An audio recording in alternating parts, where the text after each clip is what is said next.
नमस्कार, सम्राट में आपका स्वागत है।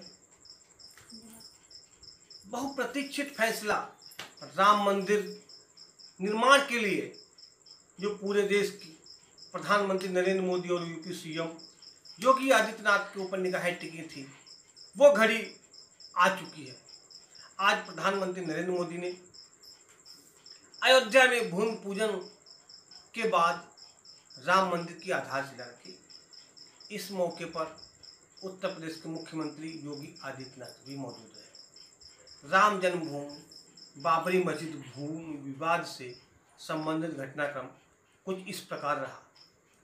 1528 ईस्वी में मुगल शासक बाबर के कमांडर मीर बाकी ने बाबरी मस्जिद का निर्माण कराया था।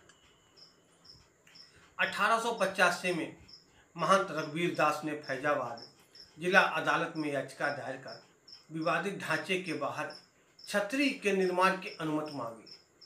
अदालत ने याचिका खारिज कर दी। 1949 में विवादित ढांचे के बाहर केंद्रीय गुंबद में रामलीला की मूर्ति स्थापित की। 1950 रामलीला की मूर्तियों की पूजा का अधिकार हासिल करने के लिए गोपाल सिमला विशारद ने फैजाबाद जिला अदालत में याचिका दायर की। 1950 परमहंस रामचंद्र दास ने पूजा जारी रखने और मूर्तियां रखने के लिए याचिका दायर की। 1559 में निर्मोही अखाड़ा ने जमीन पर अधिकार दिए जाने के लिए याचिका दायर की। 1961 उत्तर प्रदेश सुन्नी केंद्रीय वक्फ बोर्ड ने स्थल पर अधिकार के लिए याचिका दायर की। 1 फरवरी 1986 स्थानीय अदालत ने सरकार को पूजा के उद्देश्य से हिंदू श्रद्धालुओं के लिए स्थान खोलने का आदेश दिया। 14 अगस्त 1989 इलाहाबाद उच्च न्यायालय ने विवादित ढांचे के संबंध में यथास्थिति बनाए रखने का आदेश दिया। 6 दिसंबर 1992 को मस्जिद ढांचे को ढाया गया। 3 अप्रैल 1993 विवादित स्थल में जमीन अधिग्रहण के लिए केंद्र ने अयोध्या में निश्चित क्षेत्र अधिग्रहण कानून पारित किया। अधिनियम के विभिन्न पहलुओं को लेकर इलाहाबाद उच्च न्यायालय में कई रिट याचिकाएं दायर की गई। इनमें इस्माइल फारूकी की याचिका भी शामिल थी। उच्चतम न्यायालय ने अनुच्छेद 139(a) के तहत अपने अधिकारों का इस्तेमाल कर रिट याचिकाओं को स्थानांतरित कर दिया जो उच्च न्यायालय में लंबित थी। 24 अक्टूबर 1994 उच्चतम न्यायालय ने ऐतिहासिक इस्माइल फारूकी मामले में कहा कि मस्जिद इस्लाम से जुड़ी हुई नहीं है। अप्रैल 2002 में उच्च न्यायालय में विवादित स्थल के मालिकाना हक को लेकर सुनवाई शुरू हुई। 13 मार्च 2003 में उच्चतम न्यायालय ने असलम उर्फ भूरे मामले में कहा अधिग्रहित स्थल पर किसी भी तरह की धार्मिक गतिविधियों की अनुमति नहीं मिलेगी।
30 सितंबर 2010 उच्चतम न्यायालय ने 2/3 के बहुमत से विवादित क्षेत्र को सुन्नी वक्फ बोर्ड, निर्मोही अखाड़ा और रामलीला के बीच 3 हिस्सों में बांटने का आदेश दिया। 9 मई 2011 उच्चतम न्यायालय ने अयोध्या जमीन विवाद में उच्चतम न्यायालय के फैसले पर रोक लगाई। 26 फरवरी 2016 सुब्रमण्यम स्वामी ने उच्चतम न्यायालय में याचिका दायर कर विवादित स्थल पर राम मंदिर बनाए जाने की मांग की। 21 मार्च 2017 CJI GS खेहर ने संबंधित पक्षों के बीच अदालत के बाहर समाधान का सुझाव दिया। 7 अगस्त उच्चतम न्यायालय ने 1994 के इलाहाबाद उच्चतम न्यायालय के फैसले को चुनौती देने वाली याचिकाओं पर सुनवाई के लिए 3 सदस्यीय पीठ का गठन किया। 8 अगस्त उत्तर प्रदेश सिया केंद्रीय वक्फ बोर्ड ने उच्चतम न्यायालय से कहा कि विवादित स्थल से उचित दूरी पर मुस्लिम बहुल इलाके में मस्जिद बनाई जा सकती है। 11 सितंबर उच्चतम न्यायालय ने इलाहाबाद उच्च न्यायालय के मुख्य न्यायाधीश को निर्देश दिया कि 10 दिनों के अंदर 2 अतिरिक्त जिला न्यायाधीशों की नियुक्ति करें जो विवादित स्थल की यथास्थिति की निगरानी करें। 20 नवंबर उत्तर प्रदेश सिया केंद्रीय वक्फ बोर्ड ने उच्चतम न्यायालय से कहा कि मंदिर का निर्माण अयोध्या में किया जा सकता है और मस्जिद का लखनऊ में।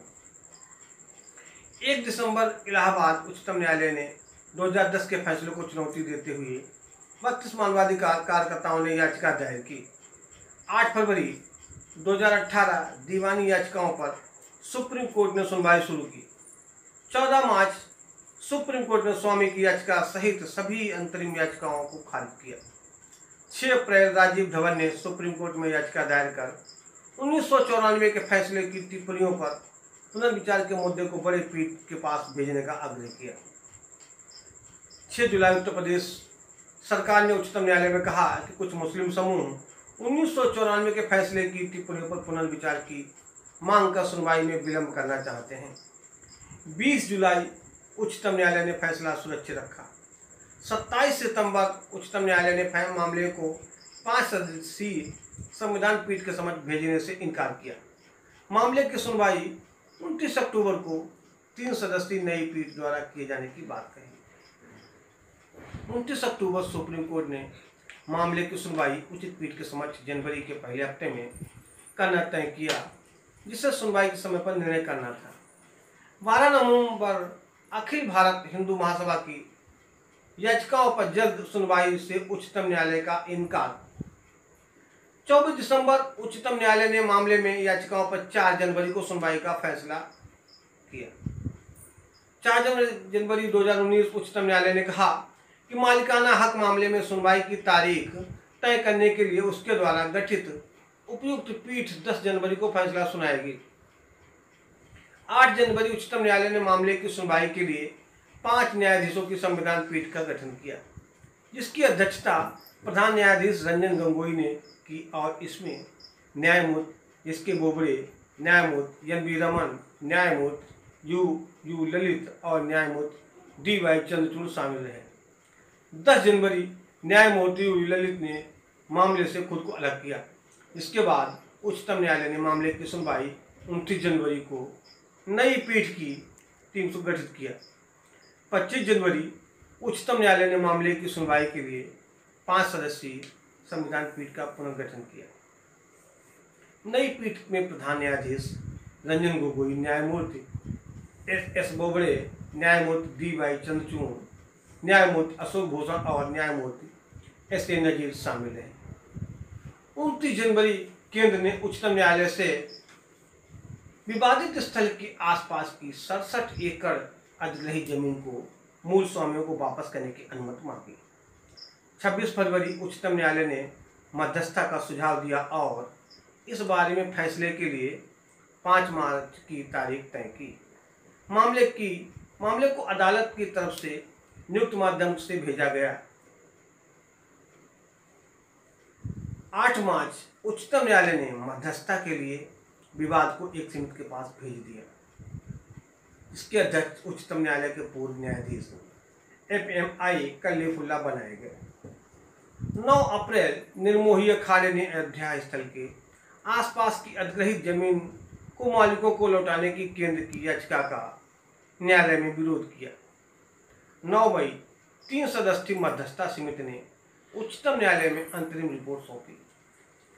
10 मई मध्यस्थता प्रक्रिया को पूरा करने के लिए उच्चतम न्यायालय ने 15 अगस्त तक का समय सीमा बढ़ा दी। वहीं 11 जुलाई को उच्चतम न्यायालय ने मध्यस्थता की प्रगति पर रिपोर्ट मांगी। 18 जुलाई उच्चतम न्यायालय ने मध्यस्थता की प्रक्रिया को जारी रखने की अनुमति देते हुए 1 अगस्त तक परिणाम रिपोर्ट देने के लिए कहा। 1 अगस्त को मध्यस्थता की रिपोर्ट सीलबंद लिफाफे में अदालत को सौंप दी गई। वहीं 2 अगस्त को उच्चतम न्यायालय ने मध्यस्थता प्रक्रिया विफल रहने पर 6 अगस्त से रोजाना सुनवाई का फैसला किया। 6 अगस्त उच्चतम न्यायालय में पुनः सुनवाई शुरू की गई। 4 अक्टूबर अदालत ने कहा कि 17 अक्टूबर तक सुनवाई पूरी करें। 17 नवंबर तक फैसला सुनाया जाएगा। उच्चतम न्यायालय ने उत्तर प्रदेश सरकार को राज्य वक्फ बोर्ड के अध्यक्ष को सुरक्षा प्रदान करने के लिए कहा। 16 अक्टूबर उच्चतम न्यायालय ने सुनवाई पूरी कर फैसला सुरक्षित रखा। 9 नवंबर 2019 उच्चतम न्यायालय ने अयोध्या में पूरी 277 एकड़ विवादित भूमि रामलला को दी। केंद्र और उत्तर प्रदेश सरकार को मस्जिद के निर्माण के लिए किसी प्रमुख स्थान पर 5 एकड़ जमीन मुसलमानों को देने का भी निर्देश दिया। 5 फरवरी 2020 प्रधानमंत्री ने अयोध्या में राम मंदिर निर्माण के लिए 15 सदस्यीय न्यास की घोषणा संसद में की। वहीं 19 फरवरी को राम मंदिर ट्रस्ट ने पदाधिकारियों की नियुक्ति की। 5 अगस्त 2020 का वो शुभ दिन जिसमें प्रधानमंत्री नरेंद्र मोदी ने अयोध्या में भूमि पूजन के बाद राम मंदिर की आधारशिला रखी। हिंदुस्तान के इतिहास में जो 5 तारीख का दिन है ये एक अहम दिन माना गया। इस दिन प्रधानमंत्री नरेंद्र मोदी ने अयोध्या में बहुप्रतीक्षित वर्षों से जिसका इंतजार सदियां गुजर गई, जिसके फैसले में राम को मंदिर के लिए प्रधानमंत्री नरेंद्र मोदी ने भूमि पूजन कर और मंदिर के निर्माण को अतिशीघ्र शुरू कराने का कार्यक्रम शुरू किया। सारे जगत में अपने को और अपने में सारे जगत को देखने की भारत की दृष्टि, जिसके कारण उसके प्रत्येक व्यक्ति का व्यवहार आज भी विश्व में सबसे अधिक सज्जनता का व्यवहार होता है और उस देश का सामूहिक व्यवहार सबके साथ वसुधैव कुटुंबकम का होता है। ऐसा स्वभाव और ऐसी अपने कर्तव्य का निर्वाह व्यावहारिक जगत की माया के दुविधा में से रास्ते निकालते हुए जितना हो सके सबको साथ लेकर आगे चलने का जो विधि एक बनती है, उसका अधिष्ठान आज यहां पर बन रहा है। परम वैभव संपन्न और सबका कल्याण करने वाला भारत, उसके निर्माण का शुभारंभ आज ऐसे निर्माण का व्यवस्थागत नेतृत्व जिनके हाथ से है उनके हाथ से हो रहा है। ये और एक आनंद है और इसलिए उन सब का स्मरण होता है। लगता है अशोक जी यहां रहते तो कितना अच्छा होता, महंत परमहंस रामचंद्र दास जी अगर आज हो सकते तो कितना, लेकिन जो इच्छा उसकी है वैसे होता है। लेकिन मेरा विश्वास है कि जो है वो मन से और जो नहीं है वो सूक्ष्म रूप से आज यहाँ उस आनंद को उठा रहे हैं, उस आनंद को शतगुणित भी कर रहे हैं। लेकिन इस आनंद में एक स्फुरण है, एक उत्साह है। हम कर सकते हैं, हमको करना है, वही करना है। एतद्देश प्रसूतस्य सकाशादग्र जन्मनात् स्वं स्वं चरित्रं शिक्षेरन् पृथिव्यां।